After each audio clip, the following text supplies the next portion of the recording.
that to myself. Good morning. Our first reading, which you can find in your bulletin, is from the Old Testament, the book of Isaiah, chapter 41, verses 10 through 11 and 13 through 16. So do not fear, for I am with you. Do not be dismayed, for I am your God. I will strengthen you and help you. I will uphold you with my righteous right hand. For I am your God, who takes hold of your right hand and says to you, do not fear. I will help you. Do not be afraid, little Israel. Do not fear, for I myself will help you, declares the Lord, your Redeemer, the Holy One of Israel. See, I will make you into a threshing sledge, new and sharp with many teeth. You will thresh the mountains and crush them, and reduce the hills to chaff. You will winnow them, the wind will pick them up, and a gale will blow them away. But you will rejoice in God and glory in the Holy One of Israel. May God bless our understanding of his word.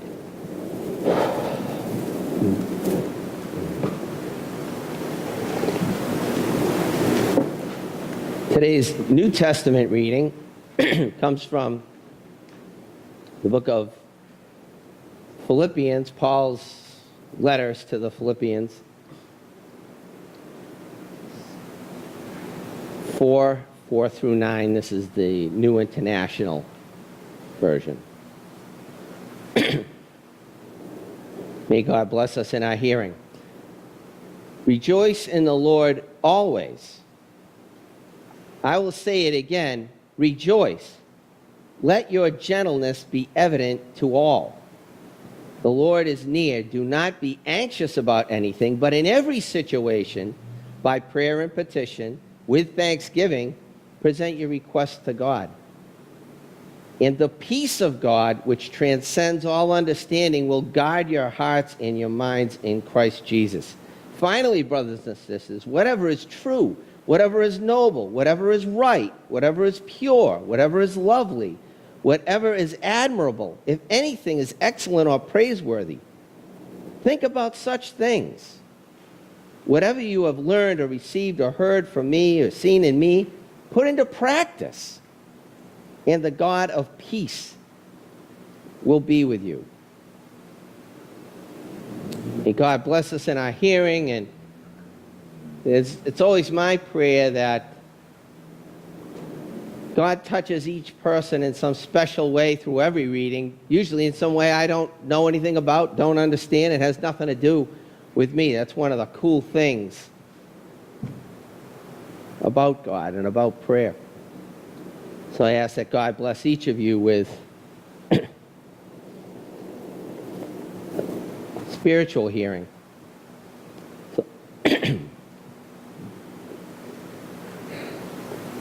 So when I think about a boldness of love, which really came to me to talk about this week, because this month was going to be all fear, fear, fear, and addressing fear and approaching fear.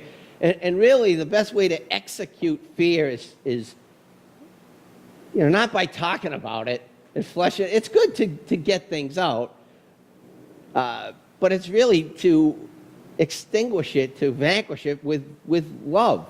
I always think of a special kind of love that really overrides any kind of reason. Like a mother's love for her kid, which I'll never grasp because I don't have kids and I'm not a mother. If I had kids, I wouldn't be a mother.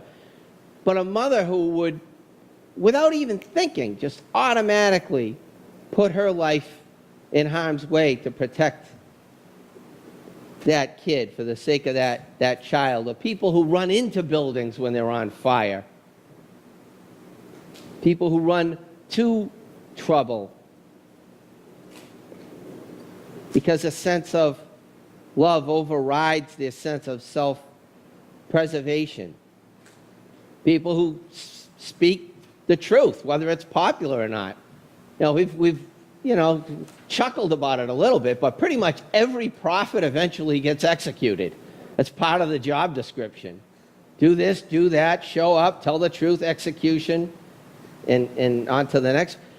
So I just have great admiration for folks who speak truth, whether they're going to get executed. There's always some sort of an execution of ego, of loss of approval, for people who try to do the right thing in spite of everything. And I think of this guy, Pedro Opeka. His family went to Argentina in 1947, I guess. He was born in 1948, and they were escaping Slovenia. A lot of people were being executed. And when he was very, very small, he was the oldest of 8 kids. I mean, it sounds like child abuse today, but his father started teaching him masonry when he was like, I think he was 9, right? And he started teaching him masonry. I can't imagine a kid lugging around granite at 9 years old. But he started teaching him masonry, and his father was always talking about a love of God. This kid grew up really being told that learning was good, education was good, working hard was good, and God was good. He had those 3 things. At the age of 14, he became a certified bricklayer. 14. And at 17, he built his first house for a family of Mapuche Indians in the Andes Mountains living in poverty. He was academically gifted. He was athletically gifted. As I mentioned, the kids, he was really tottering between being a priest and playing professional sports. And at 15 years old, he goes into seminary. When he was 20, he traveled to Europe to continue his studies. And then he became a missionary for 2 years in Madagascar, which is off the coast of Africa, and it's an extremely poor country. And then he went back there and taught in the seminary they had there, the school they had there, for 15 years. And he played soccer, and now it was an extremely poor country, but he was having a pretty good time. Things weren't that bad. It's not like living in Buenos Aires, Argentina. But he had a pretty good gig. It was sort of off the beaten track. It was a rural area, and they loved him, and he was there 15 years. And at the age of 40 or 41, they shipped him out. They sent him to a new area. Still in Madagascar, but his pastorate was a garbage pile. It was a huge dump. Now, he was probably up in the seminary, but the folks he was supposed to be ministering to, thousands of them, every day he would go out and see children fighting against dogs for scraps of rotten food. His words were, he was dumbstruck.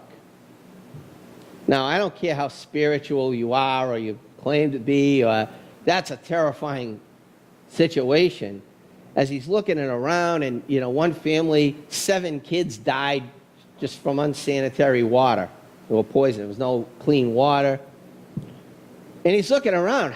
He has to be thinking, how can I help these people? What am I going to do? If he was using his logic, his reason, to serve himself, he would have asked for a transfer. Let me go back to the woods and play soccer. This is a nightmare.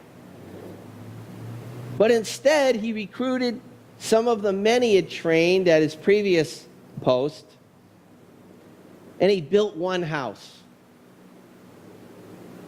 Now, there was a language barrier, but he was better because he had been there for a period of time, and he was the new guy again.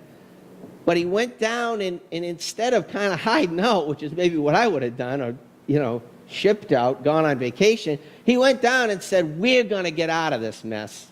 He didn't say, I'm going to get you out of this, or we're going to get out of this. And they built one small house for kids. And then they built the second house. And then they built the third house.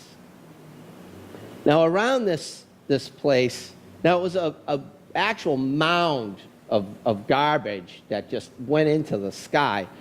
And around this place, a lot of the land wasn't very good. It was quarries. But Father Pedro's a stonemason.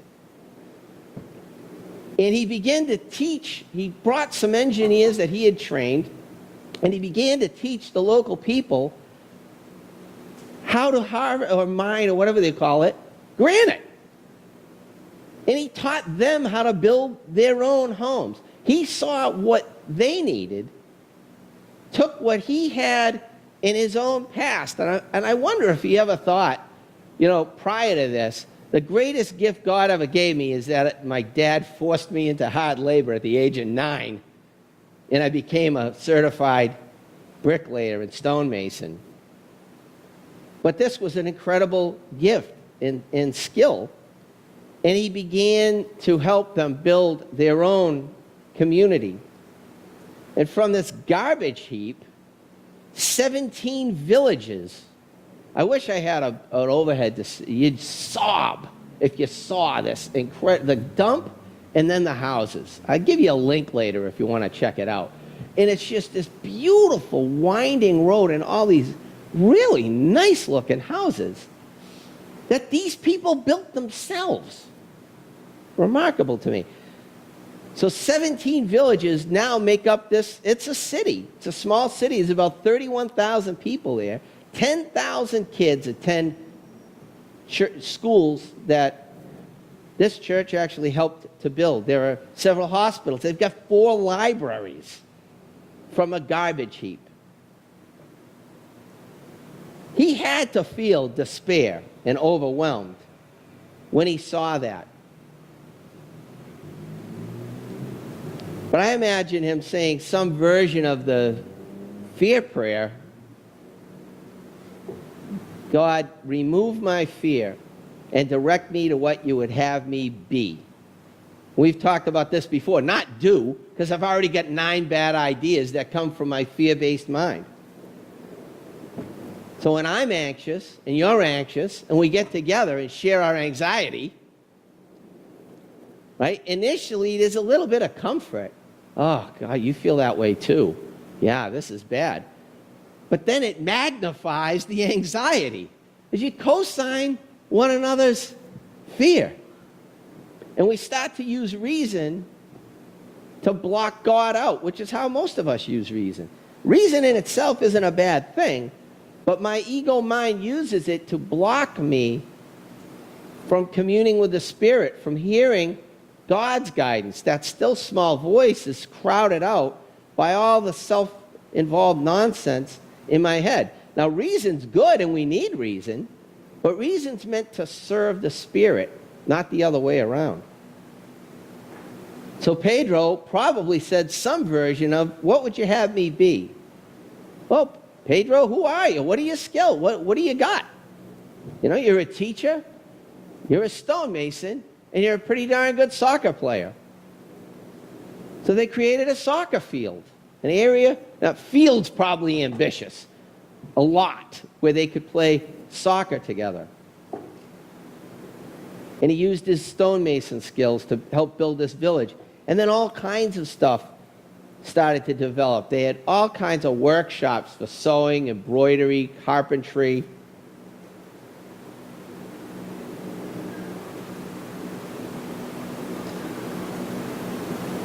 Paul wrote in Galatians that the only thing that really matters is faith expressing itself through love. Now, he wrote that in response, and I hate to take things out of context, he wrote that in response to a lot of different people claiming they had the grip on Jesus' message, and there was a lot of argument over already in the first century over exactly what this means and that means. And Paul tries to put that to rest, tries to quiet that down. Like, does it look like their faith is expressing itself through love? If so, and this is my addition, shut up. If faith is manifesting in the world in a way that's healing people and looks like love, it's probably okay. Faith itself, I think sometimes we think, oh, we can't, if I'm doubtful, I don't have any faith. Or some well-meaning person will often say you can't have faith and doubt, which is, I would say, goofy, not true. Faith is a willingness to take action in spite of the doubts. Pedro had to be, you don't think he had doubts? It's a garbage heap. This is my constituency. One kid's punching a wolf in the face over a rotten piece of meat. This is what I got to work with. He had to have doubts. But he did the next right thing anyway. He did the next small thing he knew how to do. He built one little hut, one little house. He demonstrated great courage. Now, courage is not lack of fear. I've heard this all the time. Well, if you're afraid, you can't. If you have faith, you can't be afraid. If you have courage, you can't have fear. Courage is doing what you feel in your heart is the right thing to do, in spite of the fear. Not, well, when I'm free of fear, I'll do that. Fear is just being human. And most of us don't even have any idea how guided and ruled by fear we are. And one way you can tell, the little red flag, is when you start using your mind in a negative way. That's always fear-based. And when that's shared, it only serves to block God out more. In Philippians, Paul's letter to the Philippians today, he said, do not be anxious. No, it's one thing to say it. It's hard, right? It's hard to not be anxious. I'm anxious. What am I going to do? Don't be anxious. Don't feed into that, but pray. What'll happen if I pray, Paul? Will I get that instant hit of what I pray for? He said, if you pray, the peace of God, which transcends my reason, transcends all understanding, that'll guard my hearts and minds. I can't think my way to the peace of God, but once I have the peace of God, I can actually trust my thinking. Paul continues, finally, brothers and sisters, whatever is true, whatever is noble, whatever is right, pure, lovely, admirable, think about that. Not in a Pollyanna way, pretending we don't have a challenge or a difficulty and everything's rosy and everything's wonderful. But usually, looking at something through a lens of truth, I'm able to see the positives, the tremendous positives that are there. My fear doesn't let me see those positives. Paul continues, whatever you've learned or heard or seen, do it, right? Put it into practice. And what will happen, Paul? The God of peace will be with you. That's it. Doesn't mean it's going to get easier. It's going to be necessarily fun. It means if we're able to divorce ourselves from fear long enough to actually pray and be open, we might have the peace of God with us.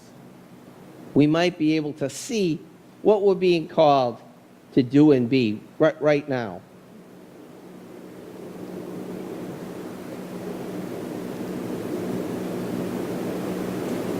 It's easier said than done. And I don't mean to make anything sound easy or simple. It is simple, but it ain't easy. I don't know if that makes sense to you. But it's really the way forward. So I would encourage everybody this week, we're going to really talk with some depth about fear. Why do I talk about fear so often? Why does that come up so much? Next week, we're going to talk with a little depth about fear. So this week, I would invite you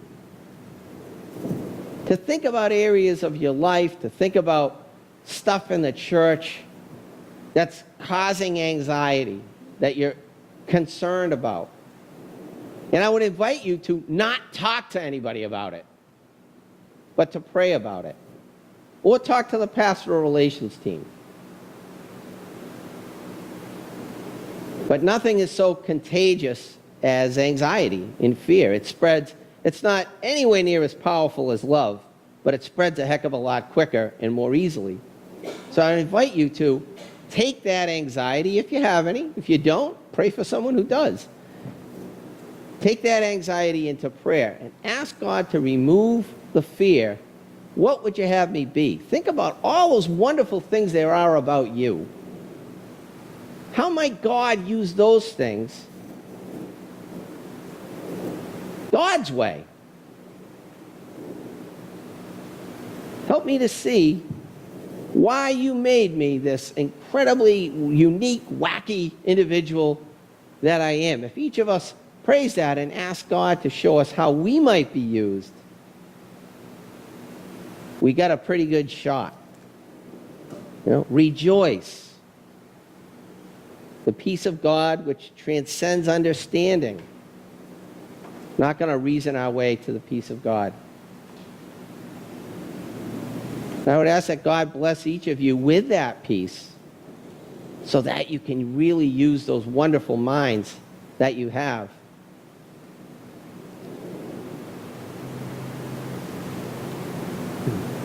Amen.